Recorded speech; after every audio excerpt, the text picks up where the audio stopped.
Would you like to learn how to make a plant-based coffee creamer? Well, today on WTF, we're going to show you how to make a plant-based coffee creamer that you can customize at home.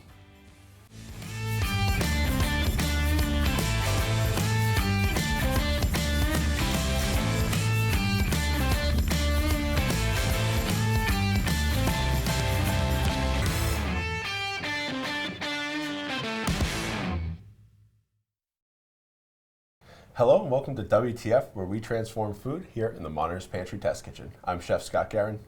And I'm Janie Wang, one of the owners of Modernist Pantry. Here on WTF, every week we cover unique ingredients and techniques and show you new recipes for your kitchen. So remember to subscribe and you'll get notified of our episodes when they come out. This week, by popular demand, we are going to show you how to make a plant-based coffee creamer because a lot of people have been asking for it, and I'm going to guess it's because they're not happy with what they can get in the grocery stores. So, of course we came up with our own recipe, but before we get to the creamer itself, Scott, can you talk a little bit about how do we make our own oat milk here? Sure. So oat milk is actually very easy. We have an ingredient called amylase, which helps break down some of that starch, convert it over to sugars, so that when you are making an oat milk, one, you can heat it so you don't have that gritty, starchy texture. And when you heat it, it does not become too thick because a lot of the starch has been broken down. So amylase, and you can check that out. We have an entire episode, I'm sure it's linked somewhere around here, for you to watch so you can learn that. But this recipe is great because you can use our oat milk recipe, which we love, or if you wanted to, you can use any oat milk that's from the market that that you want to use. So, okay. Yeah, I would definitely suggest using ours because it's a great recipe. So. Yeah, I just want to follow up on you saying that you can use any oat milk. What if the oat milk that they get already have gums and stuff in it? Will this still work? That's a great. Okay. I was definitely going to get into that when we get into here. I always check to make sure that it doesn't have any gums. It can have some oil, which is totally fine. A lot of them are going to have a little bit of oil emulsified, and we're going to talk all about that in just a little bit.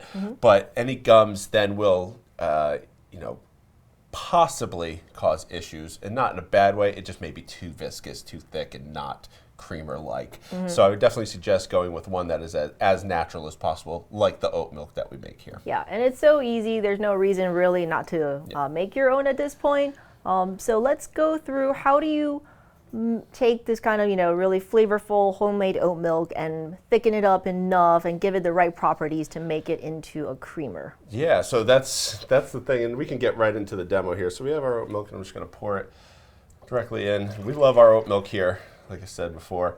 So simple to make, and this is the great base because with this, then I can do whatever I want to it. This recipe is super customizable. Okay. If you don't want it to be sweet, it doesn't have to be sweet. If you don't want it to have any extra fat, doesn't need to have any extra fat, right? It'll still work really well because one of the great things about coffee creamer is that kind of frothy top that you get to it, and it lasts the whole time, and we have an awesome ingredient for that. So we're going to add sugar. Like I said, you don't have to, or if you like it to be a creamer and a sweetener, you can add more sugar. Just double this. Okay. What about like allulose or xylitol or any sugar alternatives? Absolutely, you could use any sugar alternative. It's not going to affect the outcome of the recipe. Okay. So it's completely interchangeable. Obviously, some of those with the larger granules, maybe you just have to blend it a little bit more, make sure that it is diluted into there. We have an ingredient called 210S that we're going to use in just a moment. So I'm going to get this on. I'm going to start blending this up, right? So 210S is the ingredient that's going to help, one, make this slightly thicker, just ever so slightly thicker, and that's going to give you that first initial mouthfeel. So if you're not going to be adding any fat to this, that will give you a little bit richer of a mouthfeel, almost like a slight coating mouthfeel, which you get from that. So you can mix this in with the sugar, but if we're doing it in a blender already, we can just gently sprinkle this in. Doesn't really have too much of a tendency to clump, but obviously any of these ingredients that love water so much could, right? Now, the last thing we're going to add is something that's going to cause the foaming, but if you want to flavor this, vanilla, hazelnut, pumpkin spice, whatever it is, you can see we have three here that are three distinct flavors: caramel, hazelnut, pumpkin spice, the ones I just mentioned. You can add in the flavoring right now. So, if it's a fat-based, and you'll be able to tell on the ingredients, but I'm using the caramel, which is water-based. Okay. So I can just pour this in, not have to worry about it. It doesn't need to emulsify. If I'm going to be adding in either the pumpkin pie flavor drops that we're using or the hazelnut, you can add it directly to the oil, and then when we do the emulsification, that's when it'll get incorporated. Check out the recipe, blog.modernistpantry.com, or the link in the description below. It'll tell you what you have to do, so you have to pull out a little bit of the oil and add that in, just so we're not making this too fatty, too rich. Okay, so just check the ingredients. If you're using our flavorings, the ingredients are listed, but if you're using your own, you already have them in your pantry. Just check the ingredient list so you know if you're dealing with an oil-based, or usually the other one is an alcohol-based. Yep, yep. So now I'm going to be adding the oil, and this is going to work like any emulsion. So I'm going to just gently drizzle this in, and as it goes through, it's going to cut up this oil into very small droplets. Okay, is this just vegetable oil, no special oil here? Yeah, this is neutral flavored oil. It's not melted in any way. It's not solid. It's just a vegetable oil. Okay. If you wanted to use like grapeseed oil or anything like that, anything that has no flavor additions, that's what you wanted to add, right?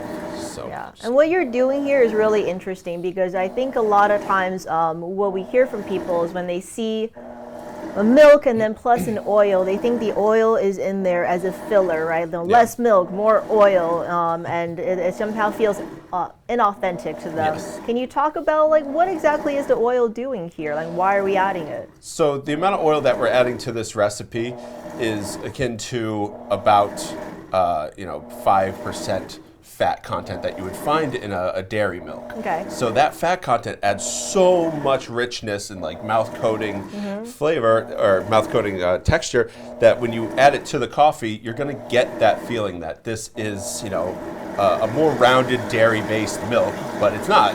It's oat, right? So you get that same experience. It's not there for filler. It's there to literally give you the same experience. Yeah. So it's so important and vital to that texture. But if you don't want it, that's totally fine. You don't have to add it. Right, but it just won't be as like thick and creamy. Yeah, it won't coat the palate as much. But some people don't like that. So, like I said, you can just literally remove it and not have to worry about it. This recipe will work. Okay. So I'm just going to finish emulsifying this in. You don't want to rush it, because if you rush it, it breaks it, and then you have fat at the top, liquid at the bottom. Nobody wants that. But the 210S in here is what's causing this emulsion to stay extremely stable. Okay?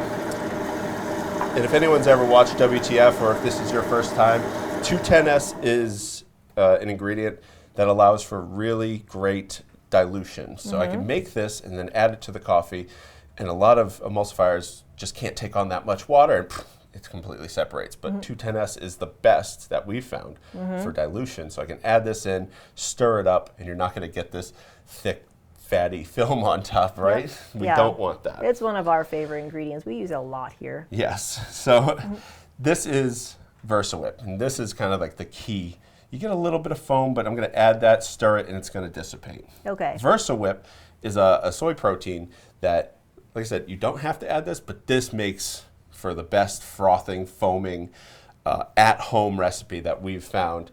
If I just sprinkle this in, I'm just going to mix it until it's completely integrated, and then I can stop. I can refrigerate it and be done. But if I then take it and allow it to blend for about 15 more seconds, I have a coffee creamer that is foamed, and I can pour it on top of my coffee. So I'm just going to let this go in. And I think a couple of the questions we've gotten from people, on YouTube and through our blog and stuff, is that some people ask, can I do these things without a blender? Can I just hand whisk it hard enough to get the same effect? 210S, probably not. VersaWhip, yeah, you could. You just have to sprinkle it in slowly and whisk. But this recipe is going to be so easy. It's all contained here. I don't have to dirty a whisk. I don't have to dirty a bowl. It's all right inside my blender. And then I just turn it up a little bit and it's done, right? So yes, you can with the VersaWhip. I wouldn't suggest doing it with the 210S. So I'm going to just turn this up nice and high. A few more seconds. I can kind of see the foaming's happening already. Yes. See that nice lacy foam here. Great. So pull it off. I'm just going to pour it.